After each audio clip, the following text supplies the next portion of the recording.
Now it's SWV downtown, so I'll make this very plain. If someone vandalizes property in the attempt of intimidating or making a political statement or to strike fear or terror in somebody, that in essence is terrorism. There's no equivocating. I have no problem saying that if you vandalize something with the idea of making a political statement or to cause fear or panic or destruction, to have people see things your way, to willpower that way, that is terrorism. So I have no problem saying that if you did that to any property, be it Tesla or a building or, a Capitol, that is terrorism. It isn't my definition of terrorism that is the one that's important here. Isn't it interesting how you can say that terror to vandalize a Tesla, but it isn't terror if you destroy a Capitol, if you threaten people who don't see your political, who don't have your political viewpoint, if you intimidate people, that isn't terrorism. If a guy, and it's interesting how, isn't it funny how when terrorism is visited on us, our terrorists are their heroes. The people that have terrorized black people are often memorialized in parks, money, holidays. Almost everybody who has a statue in a park made of bronze did something horrible to black people.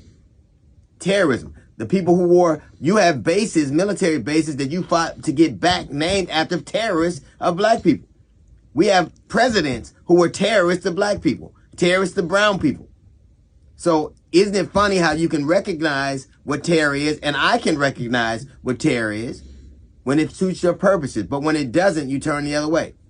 Our terrorists are memorialized. Our terrorists are your heroes. Our terrorists are on your monuments. Our terrorists are on your money. Our terrorists have holidays named after them. Your terrorists, to you, your symbol of pride is our symbol of terror. Everything that makes you proud, almost all the historical figures that make you proud, that you fight for, that you reinstate names on, that you have days for, have done things horrible to black and brown people. So your terror is so much different than the one that visited upon us. What we need is the same definition for both things. If it is terror to use force, destruction, or violence to cause intimidation so that people change their mind or act accordingly or get in line, then it's terror to have done that historically. You want to restore people. You fought very hard and by executive order have restored names, people that are named, bases that are named after people who were horribly terrible and did terrorist acts to black people. It isn't my definition of terror. I have no problem saying that to vandalize, destroy, to disrupt, to intimidate is terror. It isn't my definition of terror that's at question here. Why is it you can see terror when it suits your purposes, but your terrorists, our terrorists, the people who have terrorized us, you memorialize.